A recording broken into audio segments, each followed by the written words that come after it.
नमस्कार दोस्तों, चलिए हम सिंधु घाटी सभ्यता को कंप्लीट करते हैं। पिछली वीडियो में हमने संस्कारों के बारे में देखा था। अब देखते हैं सामाजिक जीवन। तो देखिए, हड़प्पा सभ्यता से जो भी अवशेष प्राप्त हुए हैं उसके आधार पर वहाँ का सामाजिक वर्ग जो है वो 3 भागों में बटा हुआ था। प्रथम वर्ग, उसमें कौन आते हैं, जैसे पुजारी, ज्योतिषी, चिकित्सक, शिक्षक आदि।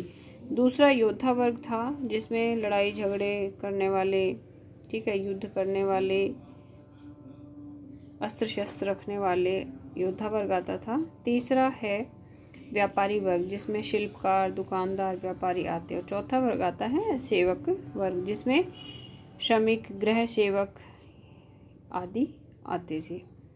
आजकल भी हम देख सकते हैं कि जो भी हमारे जिनसे हमको हेल्प मिलती है, जो हमारा काम करते हैं, वो हमारा सेवक वर्ग आता है। ठीक है, नेक्स्ट परिवार। अगर खुदाई से जो भी घरों के साक्ष्य मिले हैं उनसे हम ये कह सकते हैं कि सिंधु घाटी सभ्यता में जो है परिवार संयुक्त रूप से रहते थे। जैसे कि आज हम लोग अपने परिवारों में रहते हैं और हमारे घर में हमारे बड़े पापा, दादा या हस्बैंड जो है वो परिवार के मुखिया होते हैं। तो लगभग यही व्यवस्था सिंधु घाटी सभ्यता में विद्यमान थी। फिर है नारी का स्थान। तो नारी का स्थान जो है उस समय उच्च था। नारियाँ पढ़ी लिखी होती थी और नारियों में पर्दा प्रथा प्रचलित नहीं थी। तो ये सबसे बड़ा इस बात का प्रमाण है कि नारियों को अच्छे से रखा जाता था। फिर रहन सहन है। तो रहन सहन में जो हमारा रहन सहन है लगभग उसी के अनुसार उनके बर्तन हैं, पहनने के कपड़े हैं या उनके व्यापार उद्योग धंधे जो है वो हमारे जैसे ही होते थे। फिर है वस्त्र की अगर हम बात करें तो जो पुरुष थे वो ऊपर शॉल बाएं कंधे के ऊपर से लेके दाहिने कंधे की ओर ओढ़ते थे। और दूसरा वस्त्र जो था उनका आधुनिक धोती के समय था। जैसे कि अपन पुराने कोई भी सीरियल देखते हैं जिसमें भगवान जियों के सीरियल होते हैं। जैसे अगर अब रावण की अगर मैं बात करूं तो आप रावण को मन में लाओ और देखो कि वो धोती लपेटी हुई है और एक उसमें सिर्फ कपड़ा डाले हुए हाथ पे लपेटे हुए रखते थे, तो उसको फटका बोलते थे। ठीक है, और स्त्रियां जो हैं वो भी ऊपर कुछ कपड़े पहनती थी और नीचे पहनती थी। ठीक है, तो उन सिर पे वो भी पगड़ी पहनती थी पुरुषों की भांति। इसके अलावा मैके ने एक बहुत अच्छा एग्जाम्पल दिया है कि स्त्रियां जो है उस समय लिपस्टिक का प्रयोग भी करती थी। ठीक है, जो कि हम सोच ही नहीं सकते हैं कि उस टाइम में भी जो है महिलाएं लिपस्टिक लगाती थी। लेकिन चन्हू तड़ों से इस बात के साक्ष्य मिले हैं और बहुत बार एग्जाम में क्वेश्चन ये पूछा गया है कि सिंधु घाटी सभ्यता के दौरान किस स्थान से लिपस्टिक के साक्ष्य मिले हैं। ठीक है, और आभूषण प्रेमी महिलाएं हमेशा से होती हैं, चाहे मैं हूँ या सामने आप जो भी लड़की महिला मुझे सुन रही हैं, तो बिल्कुल आई एम श्योर कि आप भी जो है गहने वगैरह पसंद करते हो, तो वो की वो व्यवस्थाएं वहाँ थी।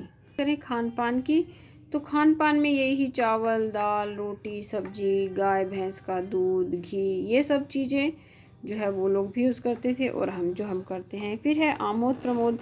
अब आज के समय से उनका आमोद प्रमोद थोड़ा सा अलग था। आजकल तो हम मोबाइल से, टीवी से, ठीक है, वीडियो गेम से, चैटिंग से, इस तरह से आमोद प्रमोद करते हैं। लेकिन उनके वही बतख वगैरह जो है वो, उनको तैराना, मुर्गों की लड़ाई, बैलों की लड़ाई, दंगल व्यवस्थाएं, और उनके जो म्यूजिकल इंस्ट्रूमेंट थे वो भी आज के समय ही जैसे तबला, ढोलक, वीणा आदि मिलते थे। अगर हम देखें शिक्षा, तो हड़प्पा के लोग जो थे वो पढ़े लिखे थे, विकसित थे, क्योंकि हम उसे क्या कहते हैं, शहरी सभ्यता कहते हैं। अब शहरी सभ्यता इसलिए कहते हैं क्योंकि शहर के लोग क्या होते हैं, सिविलाइज्ड होते हैं, पढ़े लिखे होते हैं, तौर तरीके से रहते हैं। तो वहाँ का जैसा सामाजिक विकास हमने देखा, खुदाई में जैसी परिस्थितियाँ हमारे सामने निकल के आई, तो उससे हमें क्या पता चलता है कि वो एक सभ्य समाज रहा होगा। जैसा कि आप नोट्स में देख रहे हैं कि वो लोग जो है मिट्टी की तख्तियाँ बनाते थे, ठीक है, उनको सुखाते थे, उनके ऊपर लिख के। लेकिन ये हमारा हार्ड लक है कि अभी तक हम उस लिपि को पढ़ नहीं पाए हैं। ठीक है, हड़प्पा के लोग जो है वो दशमलव प्रणाली से भी परिचित थे। ठीक है, अंक गणित, ज्यामिति, ज्योतिष, चिकित्सा आदि सभी का भी उनको नॉलेज था। अब हम लिपि की बात, जैसे मैं अभी बता रही थी, तो उनकी लिपि हमारी वाली लिपि से अपोजिट होती थी। हम तो क्या है, लेफ़्ट टू राइट लिखते हैं, लेकिन वो लोग राइट टू लेफ़्ट लिखते थे और उनके हर चिन्ह का कोई मतलब होता था। ठीक है, और टोटल उनके कितने चिन्ह होते हैं, 396 चिन्ह। चिन्ह से मतलब कोई भी प्रतीक है, कोई भी शेप बना दी, कोई भी डिज़ाइन बना दी, जैसे अपने अपन दिल का शेप बनाते हैं तो उसका मतलब है वो चिन्ह है, लेकिन वो किसको रिप्रेजेंट करता है? हार्ट को प्रेजेंट करता है। तो इसी तरह से सिंधु घाटी सभ्यता में भी चिन्ह थे, चिन्हों के थ्रू जो है वो साइन होते थे, उन्हीं के थ्रू जो है वो अपनी आपसी भाषा का प्रयोग करते थे।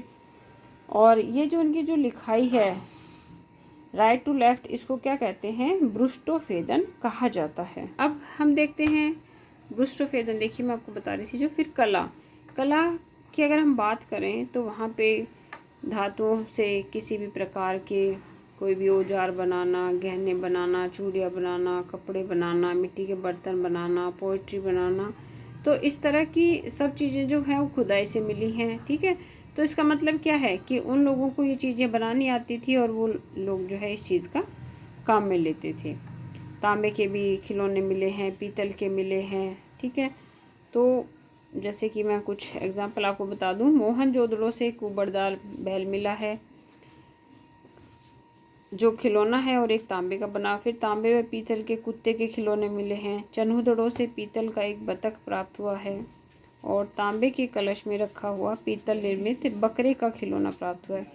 तो देखिए इन सब चीज़ों से हमें क्या देखने को मिलता है कि उन्हें धातु का भी काफ़ी अच्छा नॉलेज था और धातु को कैसे अपने जीवन को खुशहाल बनाने के लिए हम प्रयोग कर सकते हैं, तो वो भी ये प्रयोग करना बहुत अच्छे से जानते थे। इसीलिए हम कहते हैं कि सिंधु घाटी सभ्यता जो है एक विकसित सभ्यता थी और वो एक शहरी सभ्यता थी, क्योंकि वहाँ के जो भी खुदाई में अवशेष मिले हैं तो उन अवशेषों के आधार पर हम कह सकते हैं कि वहाँ के लोग जो हैं बड़े ऐशो आराम से रहते थे और काफ़ी अच्छा उनका जीवन था, क्योंकि उनका नगर नियोजन, खाने पीने की व्यवस्थाएं, अनाज कूटने की व्यवस्थाएं, अनाज के स्टोरेज की व्यवस्थाएं उनकी जो है काफ़ी अच्छी होती थी। तो आज की वीडियो में इतना ही फ्रेंड्स। अगर आप लोगों को कुछ समझ में नहीं आए या कुछ अन्यथा आपको जानना हो तो आप मुझे कमेंट कर सकते हैं। मेरी वीडियो देखने के लिए आप सभी का धन्यवाद।